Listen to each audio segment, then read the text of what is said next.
Hi, it's Musolini, the merchant of success. Welcome. Today we are talking about managing office politics blueprint 2.0. That's a request that came from the team in terms of some of the topics you wanted us to handle. So that ask and you shall receive. So you're going to receive right away. So let me see. And, somehow, somewhere we are all involved in politics of some kind. When I was at the university, we used to hear that man is a political animal, meaning a human being is a political animal. We are at one level or the other, we are somehow involved in some kind of politicking, whether you know it or you don't. So the question is, how do you manage that? That's what we are going to do. It's not about eliminating or avoiding, it's about how do you manage. So I typically look at 5 areas: the clarity, meaning the what and the why. We look at the mindset, the strategies, the skill set, and then the mastery. Okay. So let's talk about understanding office politics.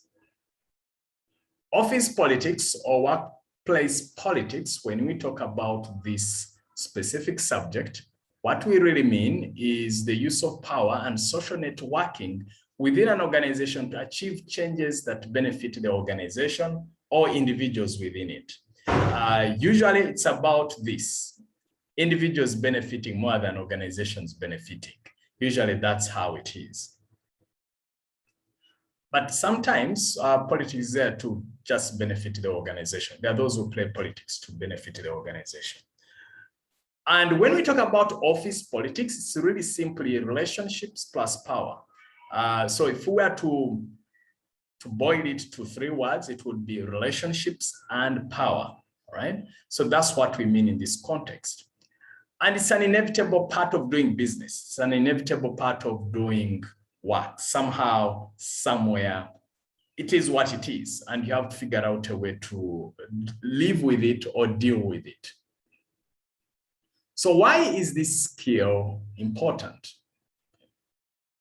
Number 1 is office politics, if not mastered, it can stunt your career.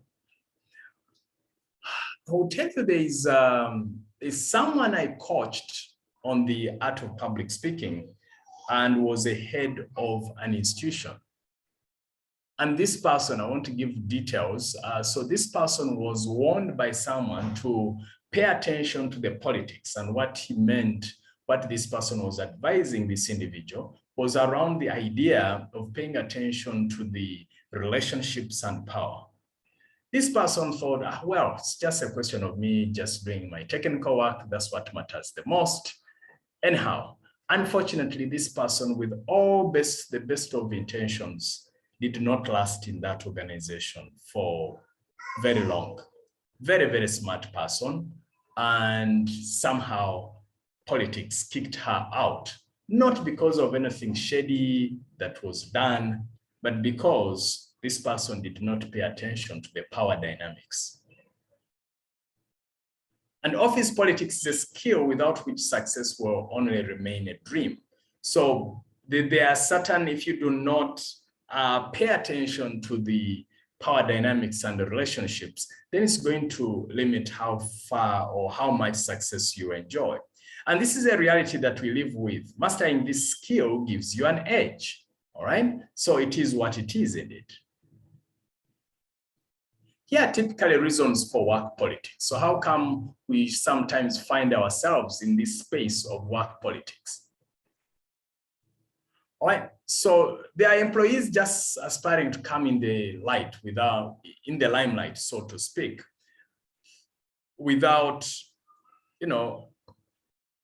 they just want to show up at the top without necessarily the performance to back it up, to back up their limelight show. So there are those who behave that way, who perform that way. I mean, who are triggered by that. So they just want to come to the limelight, not backed with hard work or results. So sometimes it's because of that. Also, sometimes it's simply because of arrogant superiors. They just want to show that they are the ones with the power. Since work politics, we are also talking about power and the relationships. So arrogant superiors, not supervisors, arrogant superiors who want to show who is in charge. And by the way, they are talking about which there are some leaders or superiors who throw around their titles. Oh, by the way, you need to remember I am your supervisor. By the way, you need to know I am this. Yeah, but do I really need to be reminded of that? Margaret Thatcher said that if you have to tell the world that you are a lady, then you are not. And what she meant was that if you're a lady, your behaviors should show that you're truly a lady. As such, if you're a leader, then it's not something you have to keep throwing around. Your behaviors, your mannerisms, your way of being should showcase that. In this case, arrogance is not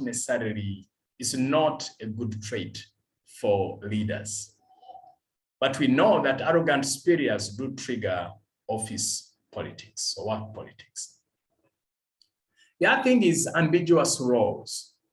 So some of the power dynamics do emerge because of certain roles that are not clear-cut. You find the common example I like referring to is sales and marketing. So typically you find that marketing is about creating interest for someone to, raise their hand and say, I'm interested in that. And then sales is usually about closing the deal. Now, where does triggering interest and closing the deal end? So usually you find that those two departments clashing sometimes. So when it comes to, even when I recall when I was studying about conflict, one of the triggers of conflict I remember was system. How the system is set up, how the organization is set up alone can fester or can facilitate conflict.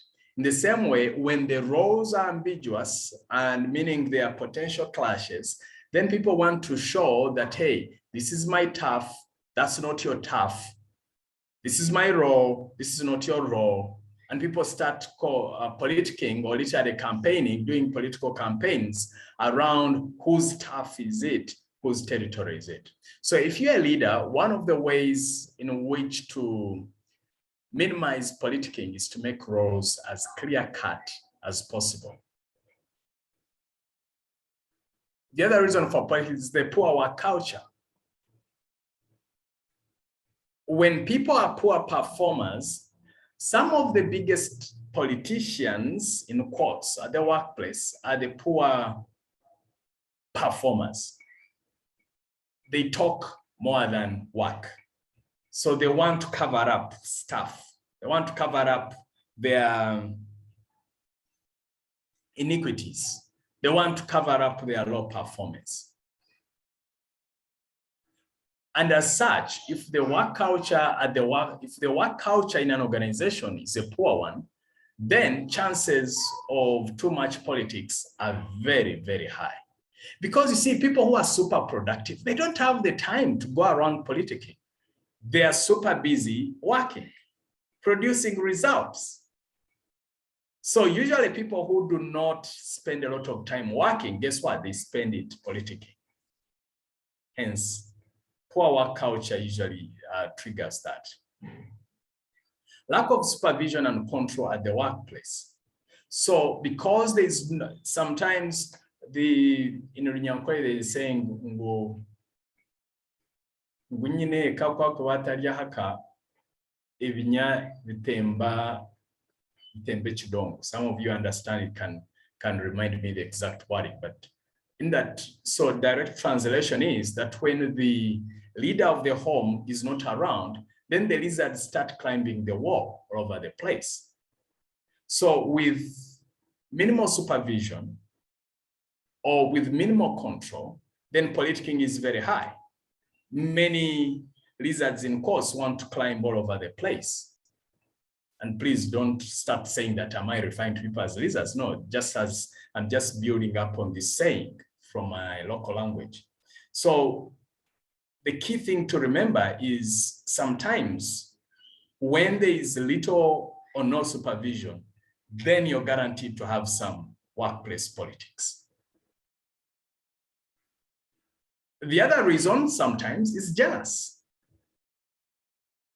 Someone sees a colleague getting more responsibilities from the boss or supervisor, and then they start bad-mouthing that person because they feel like they are not getting a good cut in the deal. They feel like they are being left behind. So they start finding ways to lay roadblocks and traps to make sure that this person can get out of the way or can at least come to a much lower level.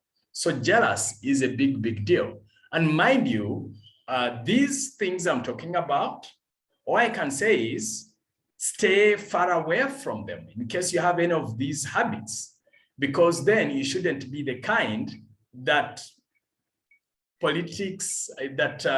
engages in politicking more than producing. You should be producing rather than politicking. Therefore, as much as possible, if you're a supervisor, for example, make sure there's make sure that the culture is right. Stay away from jealous. This is for all of us. And make sure people's roles are clear. Stay away from arrogance. All right. Okay. So someone typed in the chat box about insecurity.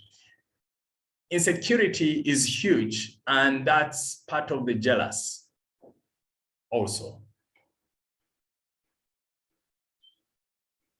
So people feeling like you're threatening their territory. And the other thing I would also encourage you to think about, the other flip of the coin. When you flip the coin, the other side is your security, number one, is in God. Number two is in you producing results and having the abilities.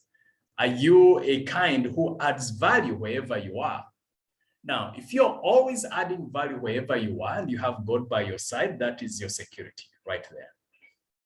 So playing the insecurity game is poor, poor business. Be careful.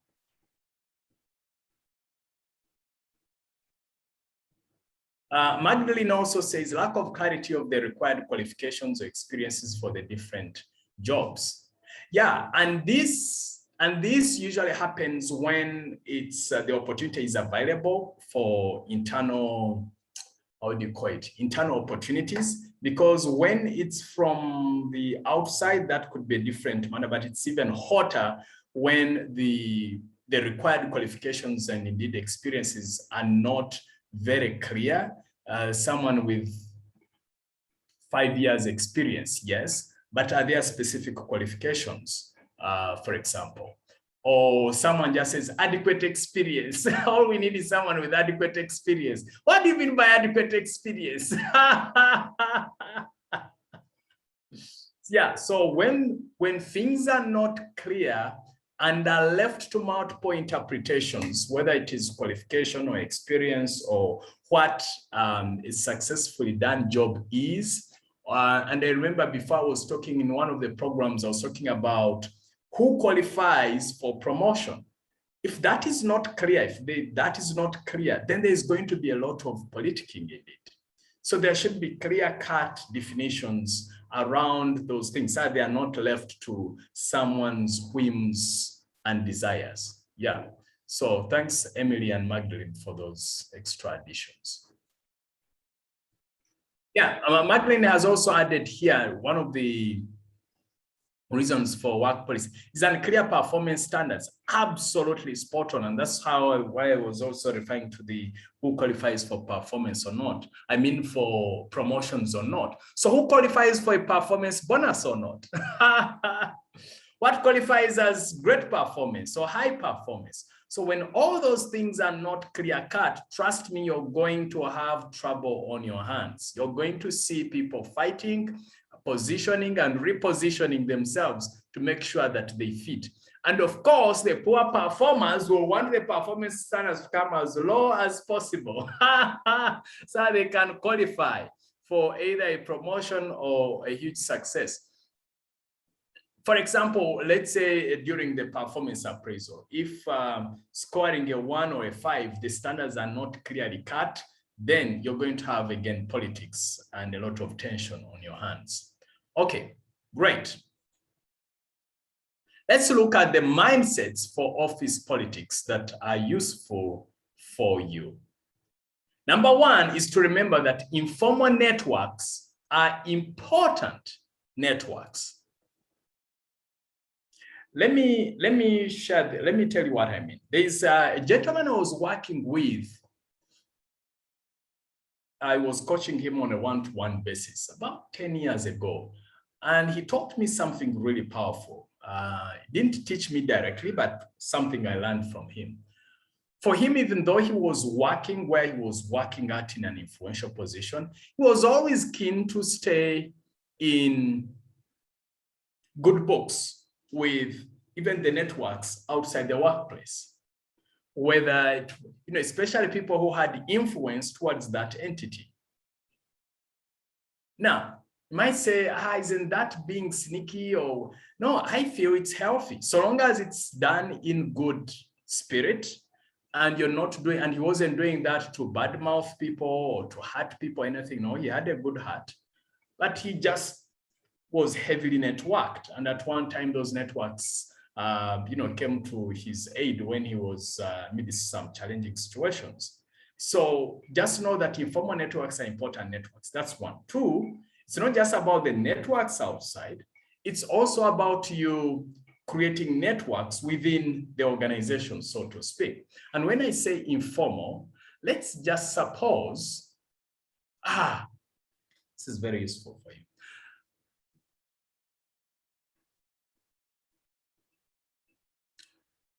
It's a painful reflection, but extremely useful. What I would like to propose here when I say informal networks is just make friends, my friend. Just be a good human being. There is someone, please listen to me carefully. There is someone I know very well who is actually a friend for many years. This person was working in an organization where there was intense politics. That's what I can say. Intense, not just intense, extremely intense politics. This person, held certain values, being straightforward and all that. And there was another clique that had other messy values. And this person was just on the verge of being poisoned. Food was packed and it was tampered with. But someone in the lower ranks, quickly sent a message, and this good friend of mine was saved. That person did not take that food. That's how messy office politics can be. But this was someone in the lower ranks, because one of the mistakes I see people make is, especially those in higher positions, they feel like people in the lower ranks are not useful. But fortunately for this person, they were the kind that related with everyone from bottom to the top with ease. So when I say informal networks are important, that's a classic example. That informal network can save your life. Okay.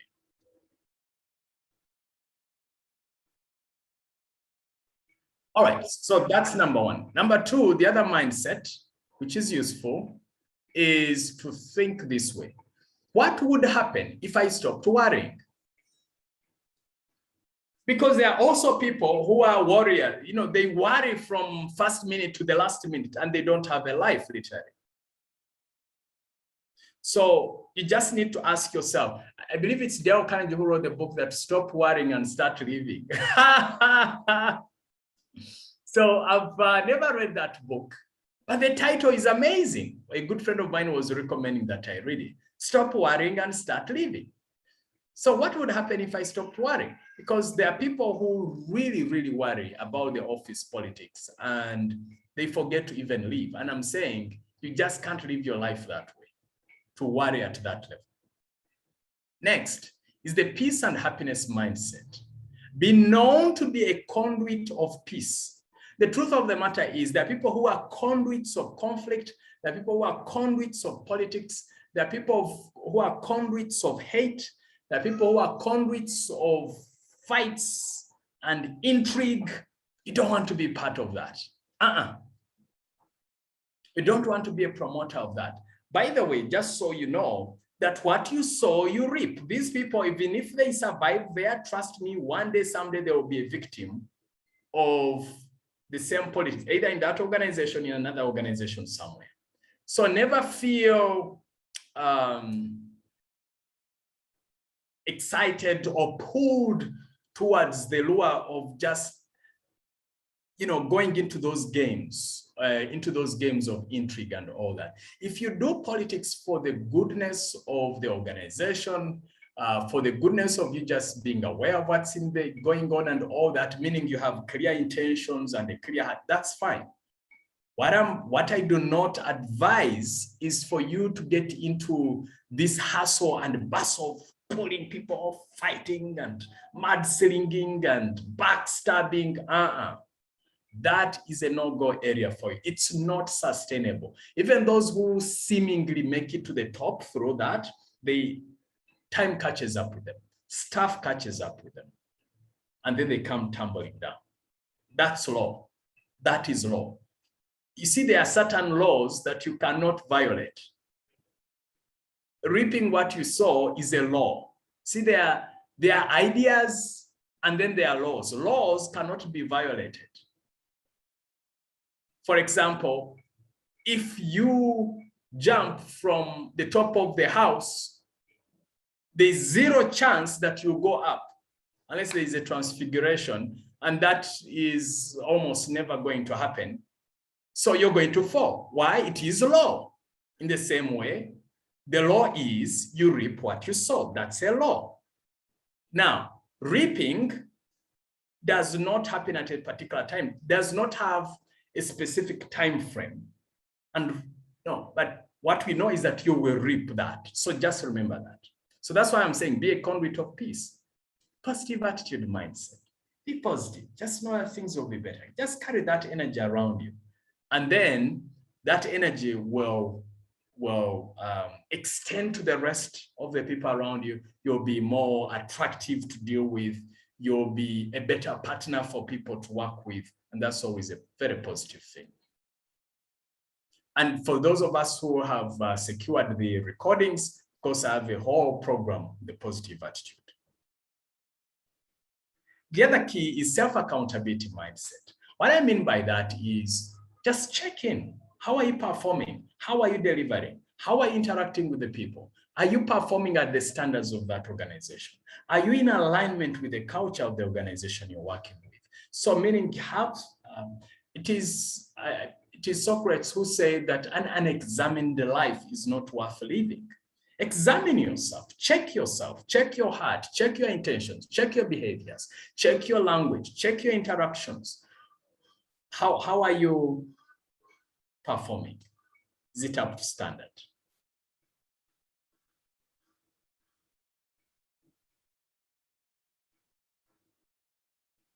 Right. Muima says that was just a classic example of extreme politics. At one time, you hesitate to even drink water or eat something from colleagues you don't trust. Yeah, that's from the depth of my heart. That's something I believe that as human beings, we shouldn't be doing because, people forget that they think that they are going to hurt someone. They don't know that indirectly they are hurting themselves. These things, there is the law. If there is any other law, there is the law of the boomerang. You do bad to someone, that badness will come to you. It doesn't even have to come from that specific individual. That's life again. It throws back, it throws a curveball at you. So I'm really hoping and praying that at least for us who are listening in live and watching the recording, that we become the human beings who correct what is not right at the workplace. That you are the light that is shed in the amidst the darkness that could be at the workplace. And part of this work, by the way, as I'm thinking about all this, is that part of this work is really spiritual, meaning we have to pray for divine light, for divine love, for divine guidance, for divine blessings to overcome these forces that are not humane, that are not spiritual, that are not divine, that are not godly. Okay, yeah, Adiango says this prayer, not forget to pray always. Absolutely. So that's why I was saying that, you know, it is both not only a political game, it is a spiritual game. In fact, it is more spiritual than political, the more I think about it. So for you, let me put it this way. There is a 99.99% chance that if you're watching this or listening in, that you have good intentions. And, you know, one of the early Christian authors and thinkers, I need to remember the name, he said that the only chance for the triumph of evil is for good men to do nothing. And part of what good men and women can do is, number one, to have great deeds. Number two is, I believe, to be spiritual warriors. When I say spiritual warriors, it means praying for goodness, praying for, you know, for divine presence to be realized in the workplace, wherever we are. Because we spend most of our times at the workplace more than our homes, and therefore they should be places where we all grow and feel nurtured and feel blessed, rather than places where we even fear to go. Okay. Yeah, Katie says, pray as you leave your home and pray as you start your work. And I would say, Paul said, pray without ceasing. Should be a lifestyle to keep both at the, throughout, not just at the beginning and, you know, when you're leaving home or when you start work. So that's just the beginning, and we have to keep ourselves in that state. All right, good. Thank you, Kate.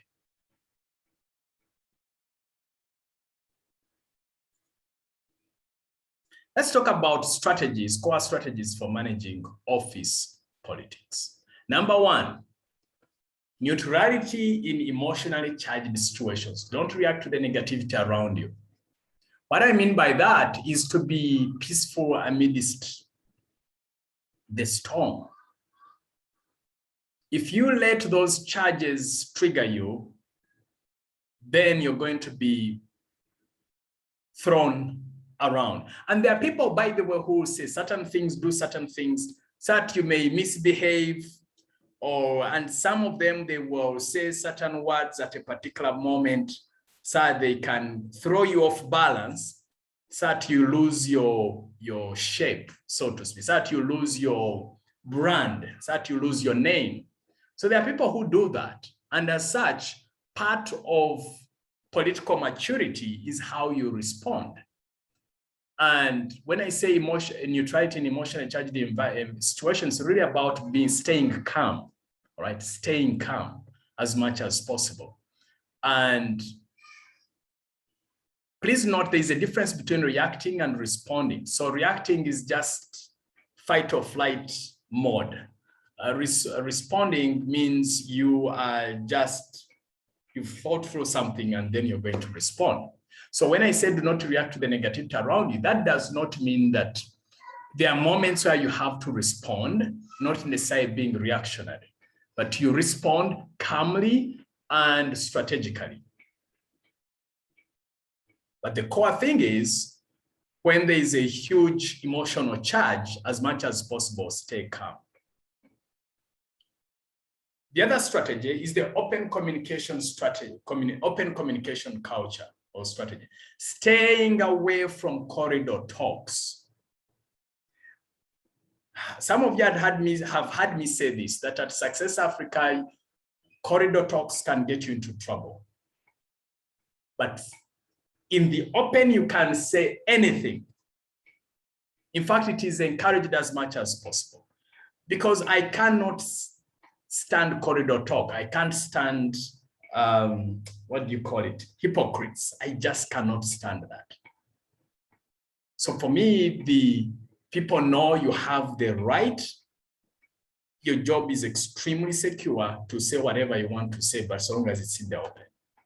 Of course, we encourage being respectful with your language and all. You're not expecting abusive language and all that, but you mention it. I mean, the youngest guy on the team, up until Samantha came on board, you know, he would look at me in the eye and say, "No, Ethan, you're taking too much time whenever you're training us." And he knows he can say that freely.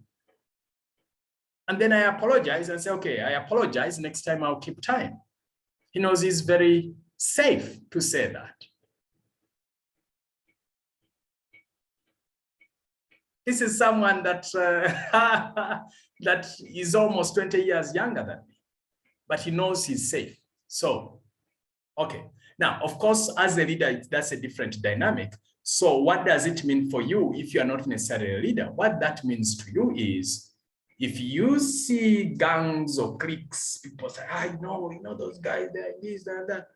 As much as possible, you're safer walking away, moving away, not contributing, rather than being part of that brewing. And I will tell you something. There are also fellows.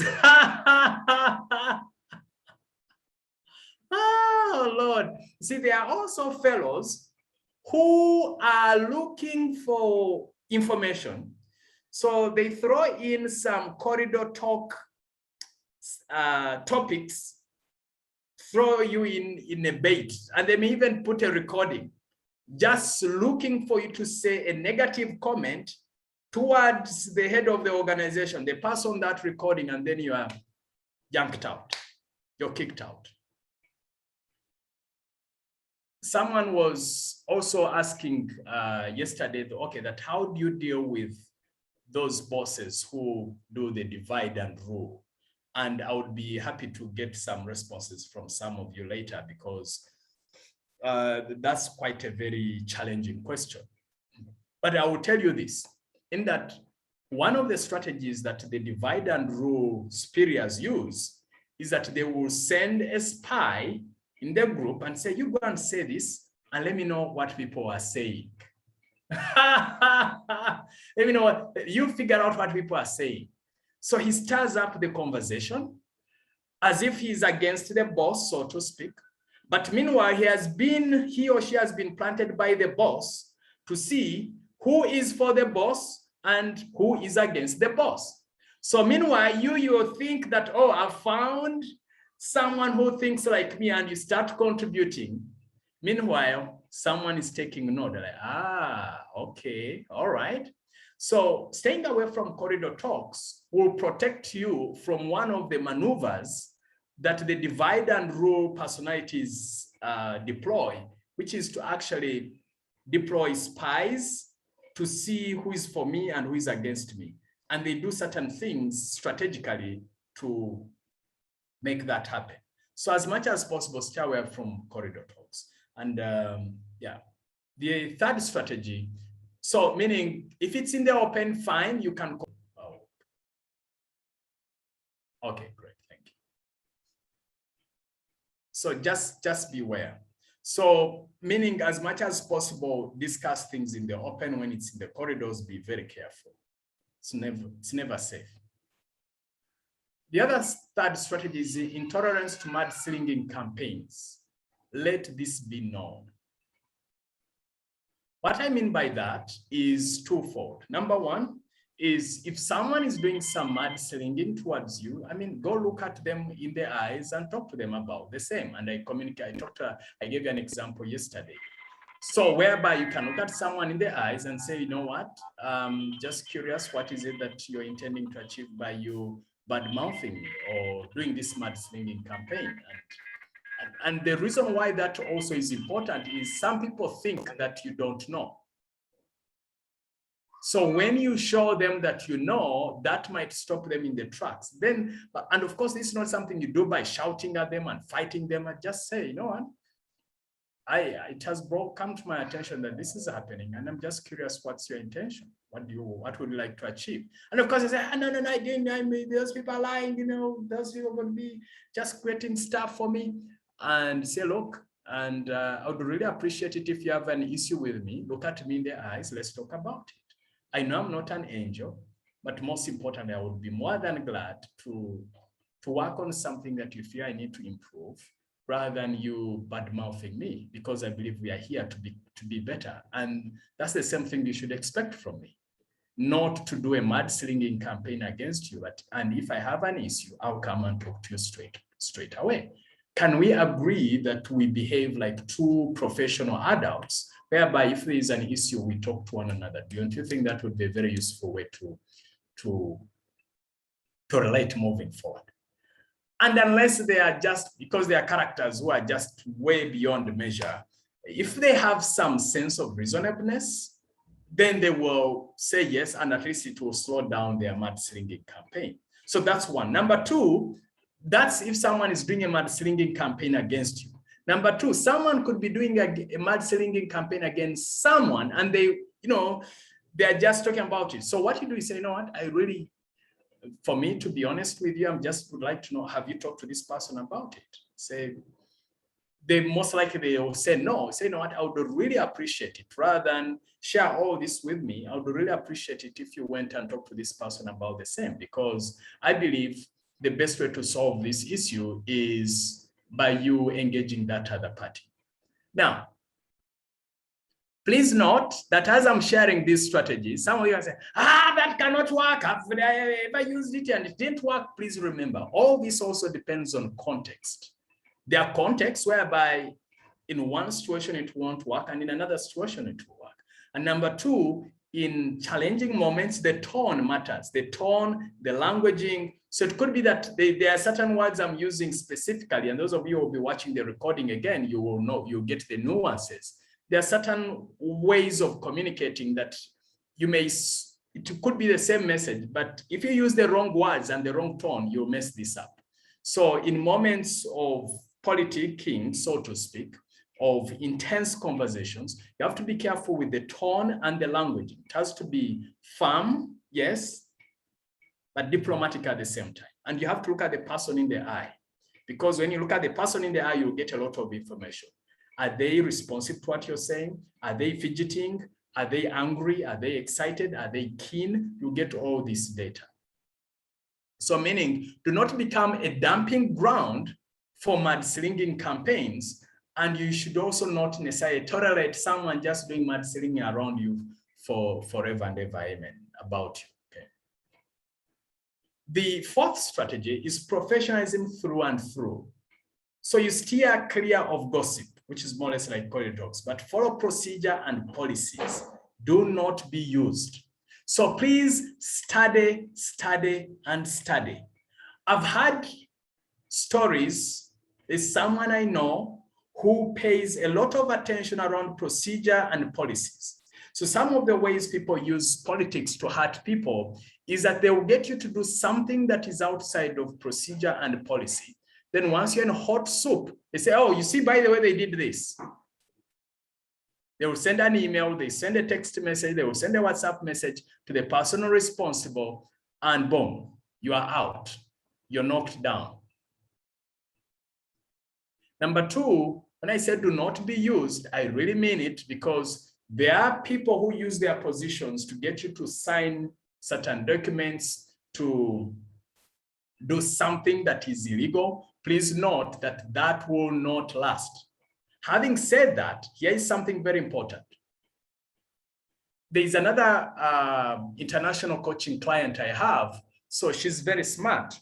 So what she does, she's in one of the African countries. So when the superior asks her of something that she believes is outside policy or procedure, says, okay, please send me an email in that regard.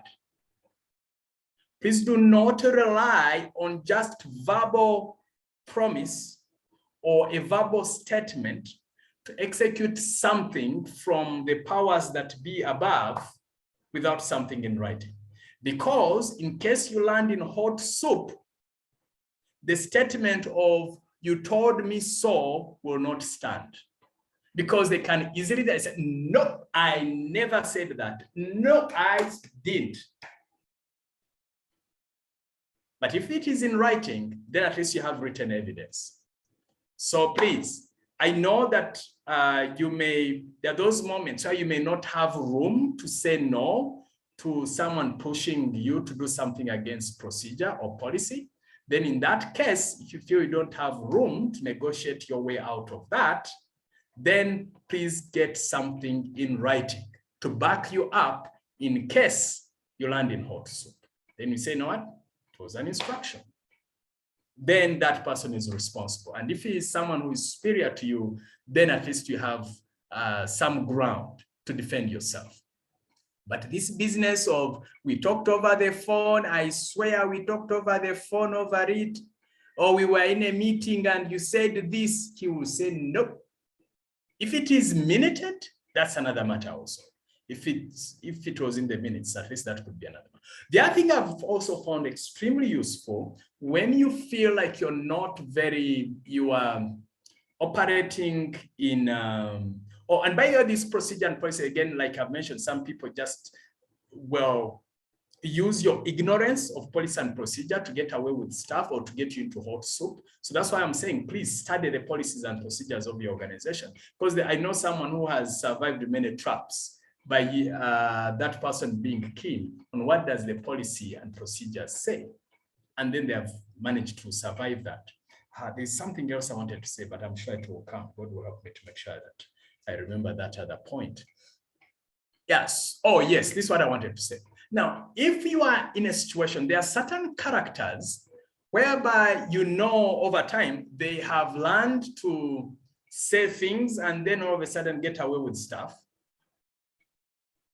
Again, depending on the context. I'm not saying you always have to do this, but you could be in a very crucial meeting and you know that every detail matters.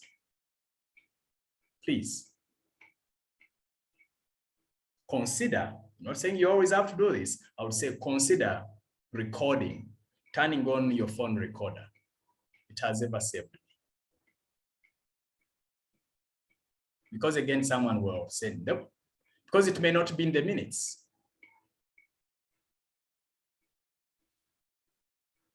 Number 5, relationship building strategy.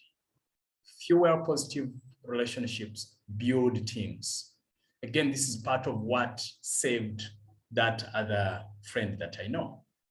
Build positive relationships, build positive teams, build teams around you. They will save you. Again, you're building them because you know they will help you with performance and all this, but guess what? They will provide information, they will provide guidance, they will provide protection. Just create relationships, be good with people. Just be a good human being. That's the best political advice I can give you. Just be a great human being. This is what I mean. There's if someone, I wouldn't call him a friend, but we went to high school together. So we met about 3 years ago at a cafe. So we're chatting. So he got a home, we're in the village. And whenever he would go to the village, he would go with a policeman. And an old man looked at him and said, "Young man, you're doing it the wrong way. Your security is not this policeman. It is the people in the village. Develop relationships with your neighbors. Develop relationships with people around you. That's your security, not this one man that you come with every time you visit." So he said from then on, he stopped going with the security person. And he said he created relationships. I was like, wow, that's brilliant wisdom. That's why I like listening to elders, because they have seen all this stuff. That was an elderly man advising him in the village. That's pure wisdom. And as such, the best move you can make, apart from your top performance, making sure you're delivering results and professionalism, is Please be a good human being. Treat people right. Be their friends. Make friends. Some you will not succeed in making them friends, but at least make an attempt. At least do not show a bad heart or anything. It will help you. It will serve you. Okay. Olivier said, wanted more light around self-accountability. Yeah, just checking in, self-examination. Are you delivering the goals that you had for the day? Did you deliver on those? Are you in good communication with the rest of the team? Are you following policies and procedures of the organization? That's what I mean by self-accountability. You check in yourself. You become your toughest supervisor.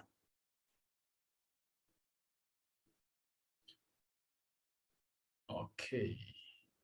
Just a moment. Please go ahead, type in the chat box. How can one best deal or work in an environment that promotes divide and rule, and even your boss promotes the divide and rule game?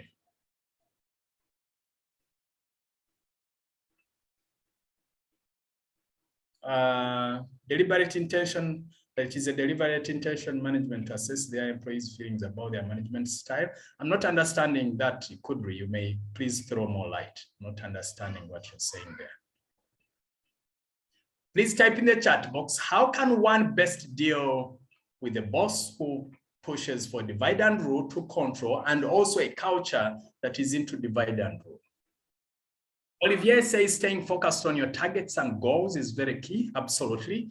You throw your head into just delivering the company's mandate or targets, so to speak. Yeah. Stay clear of the politics. Yeah, Adam says, I think it's better to also play the divide and rule game because dealing with that environment can be so hard.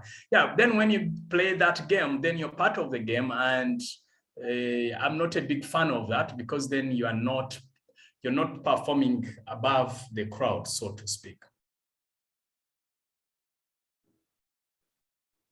Katie says, in my opinion, divide and rule is a selfish approach. The best way to deal with it is to make sure objectives are clear and focus on performance. Great. And I would say if they are not clear, you demand or ask for clarity on those objectives, because sometimes they're not. I knew Godfrey would come up with something since he's been in such environments. Divide and rule is used by insecure and incompetent supervisors who usually have relatives planted within the systems as informers and never allow you to do your work professionally. They pretend to be professional, but do not practice professional. Usually they have something to hide in their dealings or ways of work. Plan to leave as soon as you get a placement.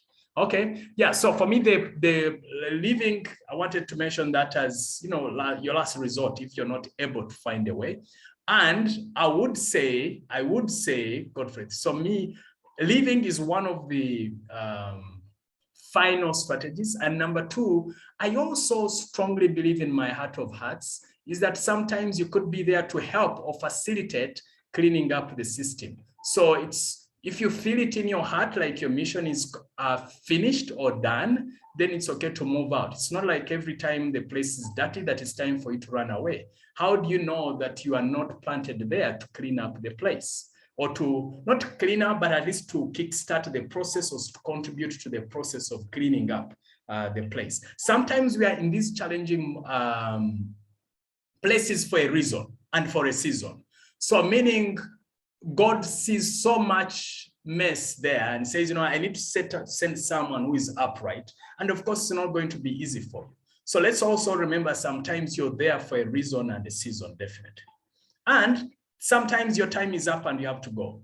It's totally inappropriate. It brings confusion among team members. I agree. How do I remain neutral in an environment of two conflicting groups where you should at least belong to one side?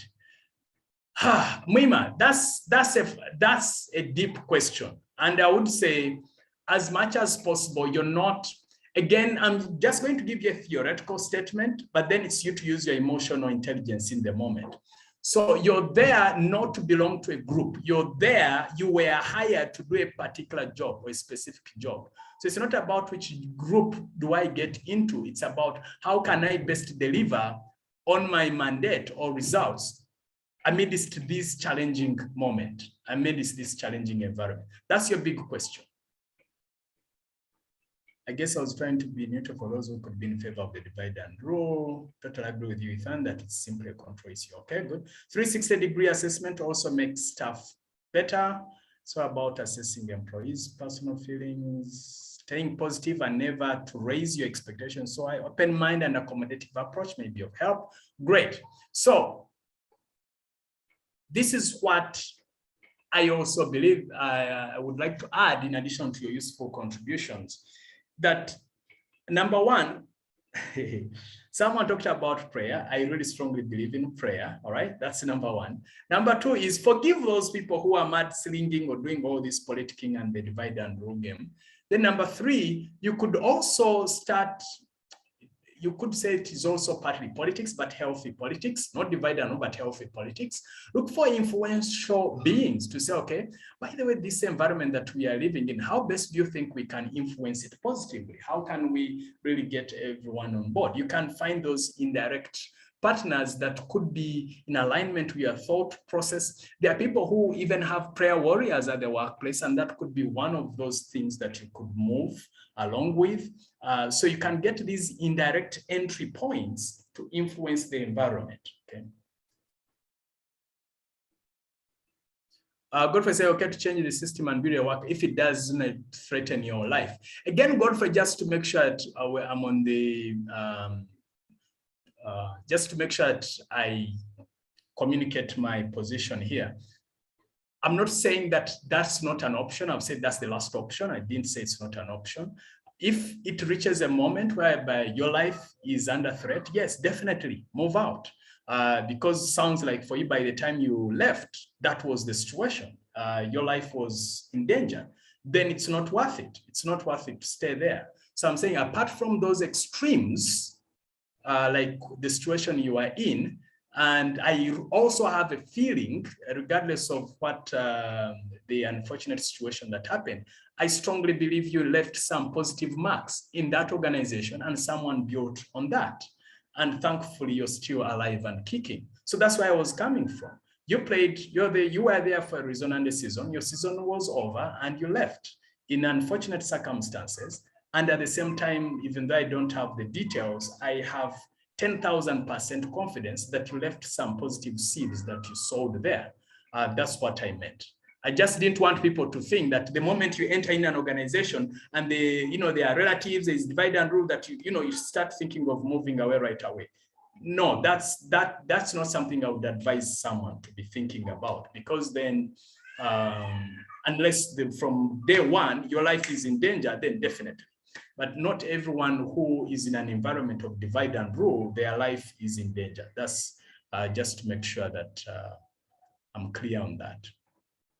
My former advocated 360 degrees because there was too much divide and rule, but management paid a deaf ear. Okay. Yes, you can focus on job performance is poor, but these selfish leaders can be so strong on their way to achieve their intended outcome. One actually just needs to learn how to juggle and be on the safe side. Yeah, and again, use your intuition. Use your intuition, use divine guidance, listen to God to know what to say and what not to say, to do and what not to do in the moment, to navigate the terrains, I beg your pardon. And again, like I mentioned, there are those moments where you find you've reached your max and you cannot push any further and you've played your best game and you know what, your time is up, and boom, you start indeed planning your exit. And when you're planning your exit, I always advise people, the best time to look for a job is when you have one. Okay. Josephine says sometimes it's better not to play the game. Yeah, I like the word sometimes, absolutely. Because there are times when you have to play whatever in a safer way, so to speak, that sometimes it's safer to even keep a distance, so to speak, depending on the context. Again, please remember the word context, context, context. Okay.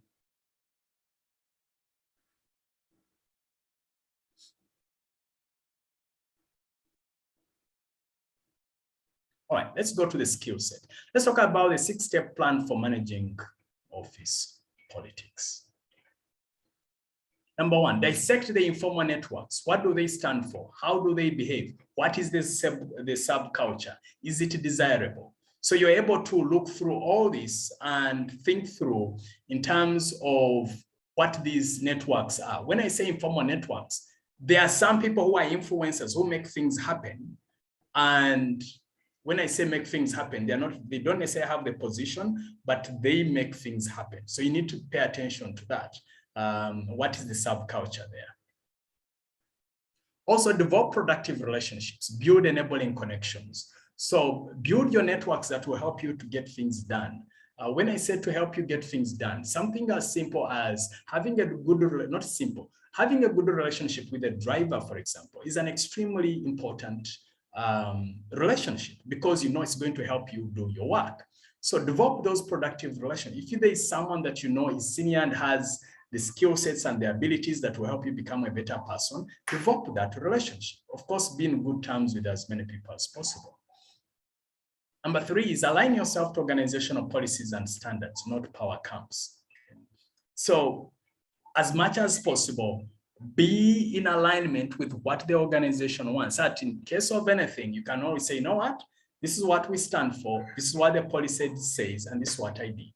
All right. Just be aware of that. Demonstrate integrity as much as possible. You see, and I know for a fact, unfortunately, people with very high levels of integrity, they become big-time victims in organizations that do not espouse values of integrity, unfortunately. Okay.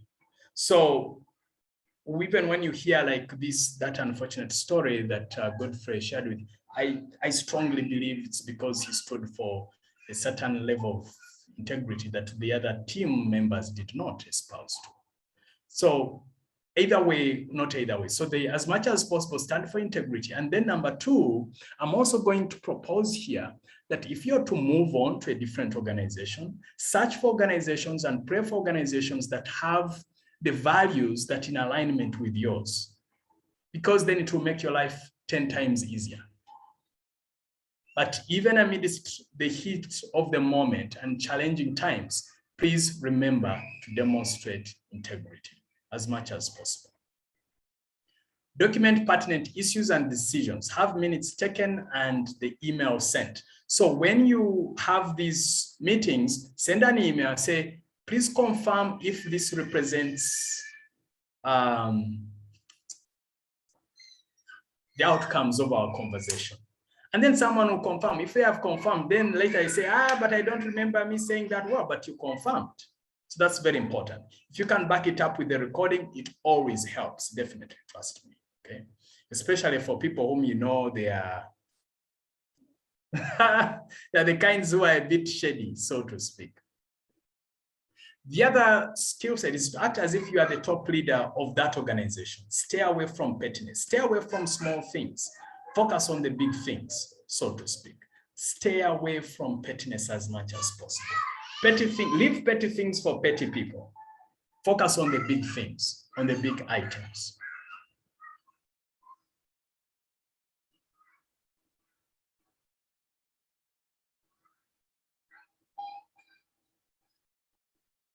Yeah, someone saying that acting as a leader, may appear like you're being proud or something like that. When I say act as if you're the top leader of the organization, what I mean by that is the mindset mainly, in that a top leader is not going to be petty.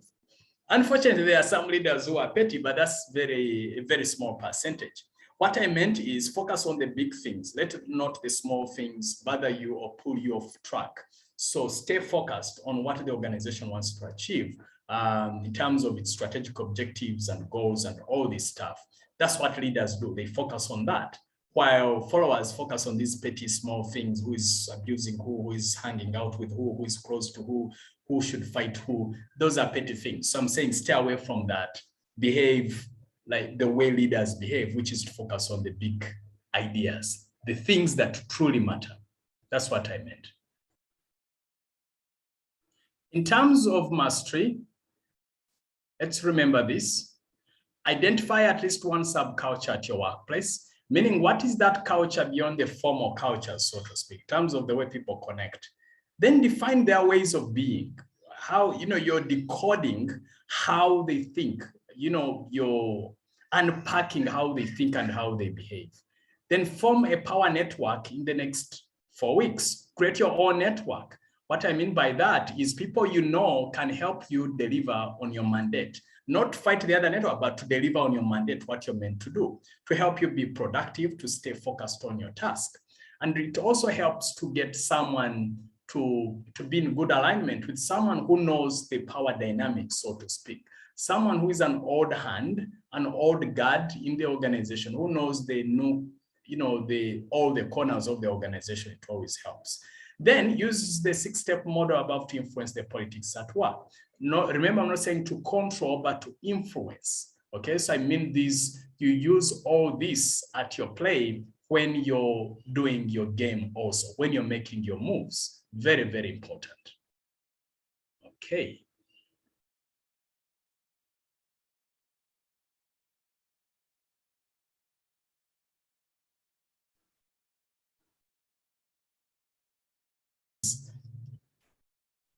So please remember to reflect on the following. What did you find most useful in this presentation?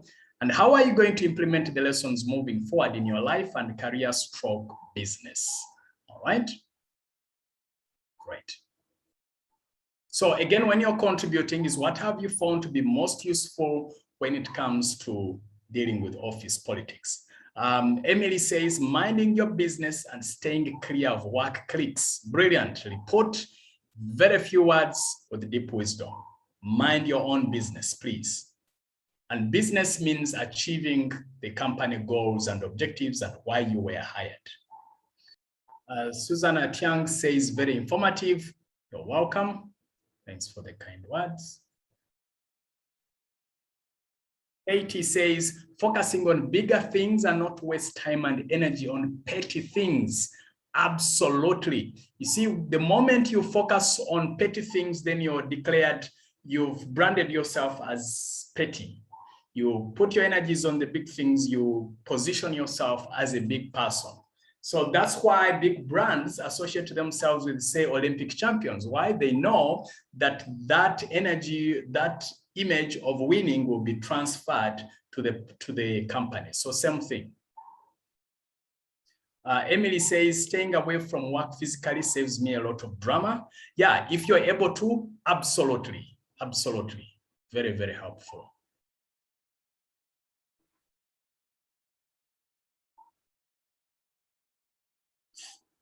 Godfrey says it exists in almost all organizations. Running away from it is not the solution, but learning to deal with it is the best. Brilliant. I was actually waiting for your input, Godfrey, since you've been in the midst of it all. Yeah. I like the learning part, especially because I believe that's something I didn't put emphasis on. So I really like that.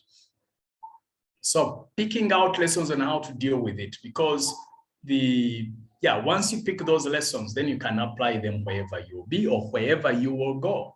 And those lessons will stay with you for the rest of your life. Okay.